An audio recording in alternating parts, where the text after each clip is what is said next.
Hello students, welcome back to Pragati Mantra classes. My name is Shivangi Agarwal.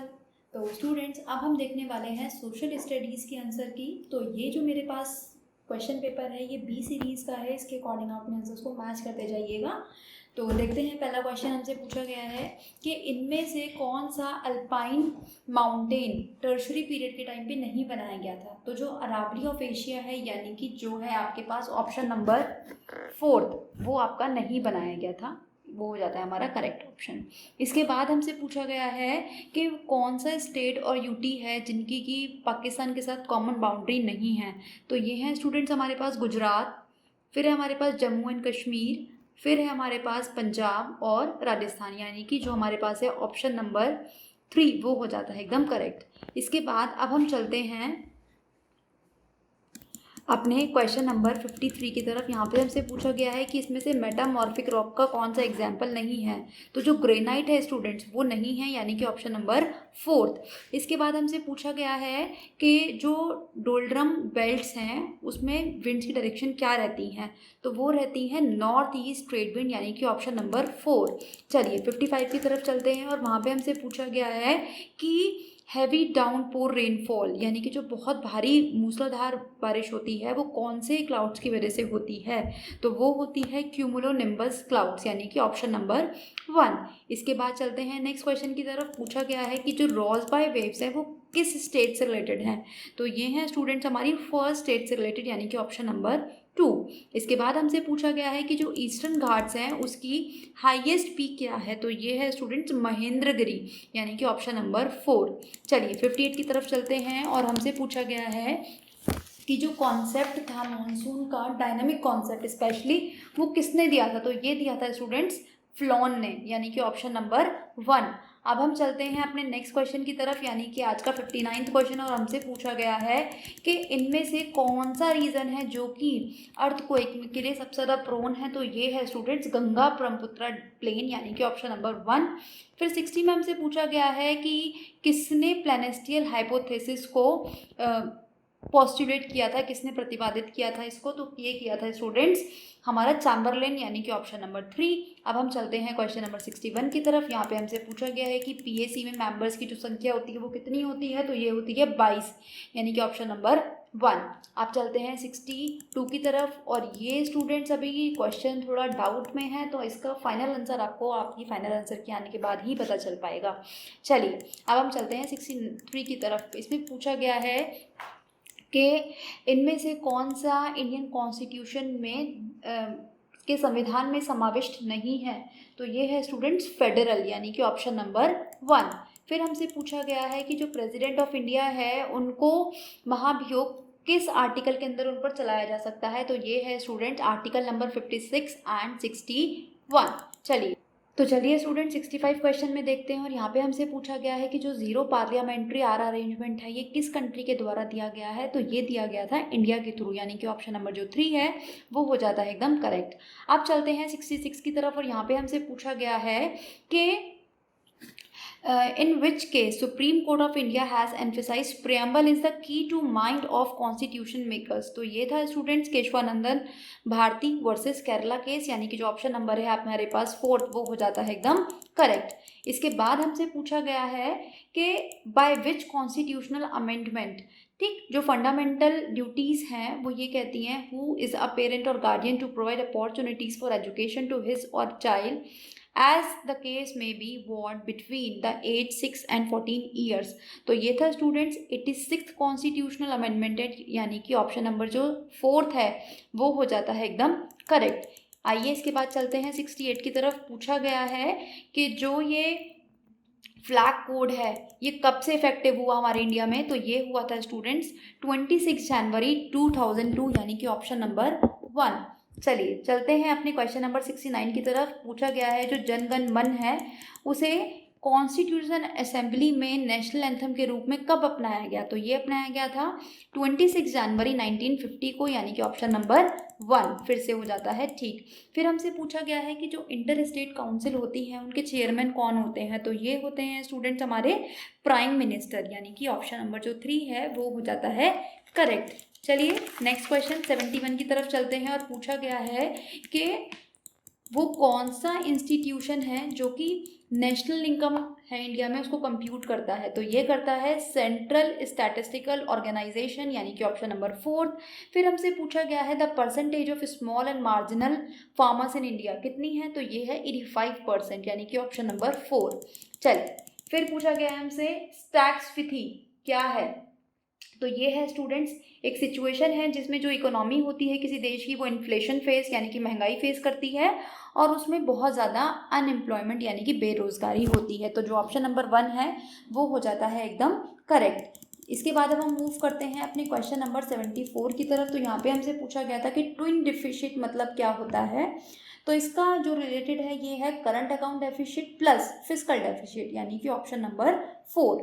आइए अब चलते हैं क्वेश्चन नंबर 75 की तरफ। पूछा गया है कि इकोनॉमिक्स में लेसेस फायरे का मीन क्या होता है, तो इसका मतलब होता है कि जो स्टेट है वो इकोनॉमी में इंटरफेयर नहीं करेगा, यानी कि ऑप्शन नंबर 3 हो जाता है करेक्ट। चलिए क्वेश्चन नंबर 76 यहाँ पे पूछा गया है कि जो वर्ल्ड ट्रेड ऑर्गेनाइजेशन है इनमें से किससे रिलेटेड नहीं है, तो IDA से रिलेटेड नहीं है, बाकी सारी तीनों से रिलेटेड है ये। चलिए 77 की तरफ चलते हैं। पूछा गया है नारासिम्हम कमेटी रिपोर्ट रिलेटेड टू, तो ये है स्टूडेंट्स बैंकिंग सेक्टर रिफॉर्म्स, यानी कि ऑप्शन नंबर 1। चलिए 78 की तरफ चलते हैं और पूछा गया है हमसे कि जो इकोनॉमिक सर्वे है वो किसके द्वारा पब्लिश किया जाता है, तो ये किया जाता है मिनिस्ट्री ऑफ फाइनेंस, यानी कि ऑप्शन नंबर 2। फिर हमसे पूछा है कि जो कॉन्सेप्ट है physical quality of life index ये किसके द्वारा दिया गया था, तो ये था मॉरिस डी मॉरिस, यानी कि ऑप्शन नंबर डी। अब हमसे पूछा गया है फिर कि क्वेश्चन नंबर 80 में कि जो 15th फाइनेंस कमीशन थे तो उन्होंने जो टैक्स थे उनको किस तरीके से राज्यों के बीच स्वीकृति प्रदान करी थी बांटने की, तो ये करी थी स्टूडेंट्स 43% पर, यानी कि ऑप्शन नंबर 4। फिर हमसे पूछा गया है कि हमारे पास अलाउद्दीन खिलजी की जो विक्ट्रीज थी उनको हमें क्रोनोलॉजिकल ऑर्डर में लगाना है, तो ये हो जाएगा स्टूडेंट्स BACD, यानी कि सबसे पहले गुजरात, रणथंभौर, उसके बाद था चित्तौड़ और फिर था तेलंगाना, यानी कि ऑप्शन नंबर 4 हो जाता है एकदम करेक्ट। अब है हमारे पास क्वेश्चन नंबर 82। क्वेश्चन नंबर 82 में हमसे फिर से मैचिंग करने के लिए बोला गया है, तो जो मैचिंग है हमारी वो सही बैठेगी स्टूडेंट्स। ए का है सेकंड, यानी कि श्रौत सूत्र है हमारा सेक्रीफाइसेस से रिलेटेड, ग्रह सूत्र है हमारा डोमेस्टिक राइट से रिलेटेड, और जो धर्म सूत्र है वो है हमारा धर्म से रिलेटेड, और जो सुलवा सूत्र है हमारा वो है स्टूडेंट्स फायर ऑल्टर से रिलेटेड, यानी कि जो ऑप्शन नंबर है हमारे पास 2 वो हो जाता है एकदम करेक्ट। चलिए स्टूडेंट्स अब हम देखते हैं अपना क्वेश्चन नंबर 83 और फिर से मैचिंग का क्वेश्चन है। तो हमसे पूछा गया है कि जो इंडिका है वो किससे रिलेटेड है, तो इंडिका है स्टूडेंट्स मैगस्थनीज से, फिर हरिश्चरिता है हमारी बाणभट्ट से, पृथ्वीराज रासो है हमारी चंद्राबाई से, और जो हमारे पास है राजत रंगनी ये है स्टूडेंट्स हमारी कल्हाना से, यानी कि जो ऑप्शन नंबर 1 है वो हो जाता है एकदम करेक्ट। फिर से हम चलते हैं 84 क्वेश्चन की तरफ। 84 पे हमें फिर से एक बार क्या करना है, इनको क्रोनोलॉजिकल ऑर्डर में लगाना है। तो जो सही ऑर्डर है स्टूडेंट्स वो है सबसे पहले कुंडलवन, फिर आएगा वैशाली, फिर आएगा हमारे पास पाटलिपुत्र और उसके बाद आएगा राजगृह, यानी कि जो ऑप्शन नंबर है 3 वो हो जाता है एकदम करेक्ट। चलिए 85 की तरफ चलते हैं और 85 में हमसे पूछा गया है कि जो हमारे पास कौन सा त्रिकोणात्मक संघर्ष हुआ था तो वो किस किस एम्पायर्स के बीच में हुआ था, तो ये तीनों एम्पायर्स के बीच में ही हुआ था स्टूडेंट्स, राजपूतास, प्रतिहार्स और पालास, तो जो ऑप्शन नंबर है 4 वो हो जाता है एकदम करेक्ट। 86 की तरफ चलते हैं। 86 में हमसे पूछा गया है कि जो ऋग्वेद है उसमें जो निष्क है वो किस ऑर्गन के लिए यूज किया जाता था, तो ये था स्टूडेंट्स हमारा थ्रोट, यानी कि गले के लिए, यानी कि ऑप्शन नंबर 1 हो जाता है करेक्ट। अब हम चलते हैं 87 की तरफ।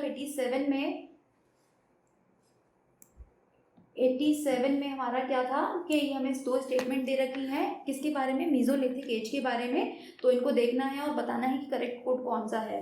तो जो दोनों ही स्टेटमेंट है वो करेक्ट है कि मीजोलिथिक में हंटिंग और कलेक्टिंग होती थी और ये माइक्रोलिथ का पीरियड था जब यूज करी जाती थी, यानी कि दोनों ही ऑप्शन करेक्ट है, ऑप्शन नंबर 2 हो जाता है करेक्ट।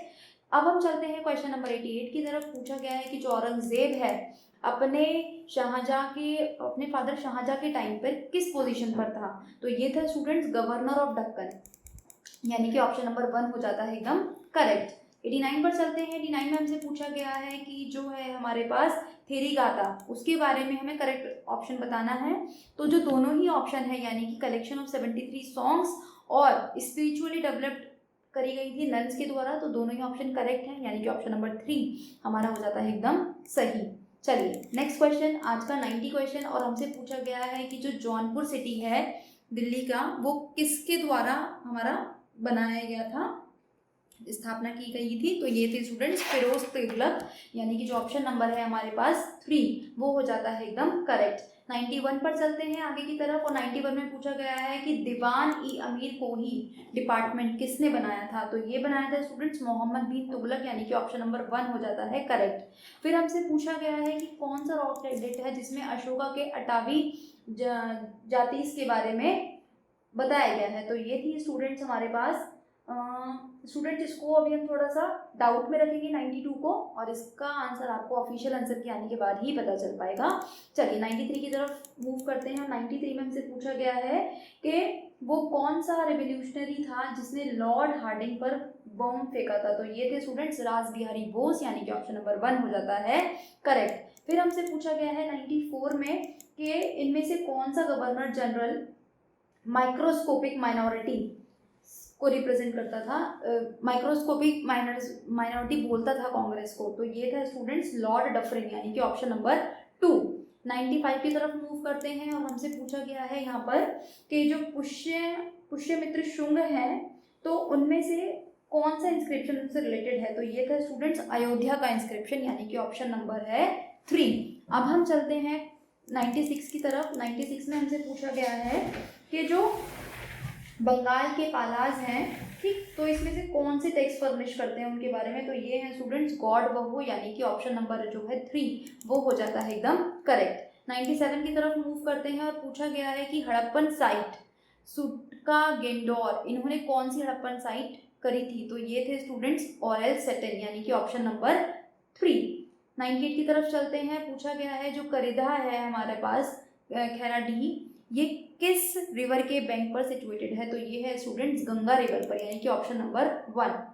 तो चलिए स्टूडेंट्स अब हम देखते हैं अपना क्वेश्चन नंबर 99। क्वेश्चन नंबर 99 में हमसे पूछा गया है कि अपने शासनकाल में किस वर्ष खारवेल ने तंसुली के एक नहर के जल को अपनी राजधानी में ले आया था। तो ये था स्टूडेंट्स 5th रीजनल ईयर, यानी कि जो इसका 5वां शासकीय वर्ष था, यानी कि ऑप्शन नंबर जो 1 है वो हो जाता है एकदम करेक्ट। और आज के हमारे इस पार्ट का लास्ट क्वेश्चन कि जो इलाहाबाद पिलर्स के इंस्क्रिप्शंस हैं उसमें किसके बारे में, किस मुगल रूलर के बारे में बताया गया है। तो वो है स्टूडेंट्स अकबर, यानी कि जो ऑप्शन नंबर 2 है वो हो जाता है एकदम करेक्ट। तो ये स्टूडेंट्स एसएसटी का आपका पहला पार्ट था जिसमें हमने 50 क्वेश्चंस कवर करे।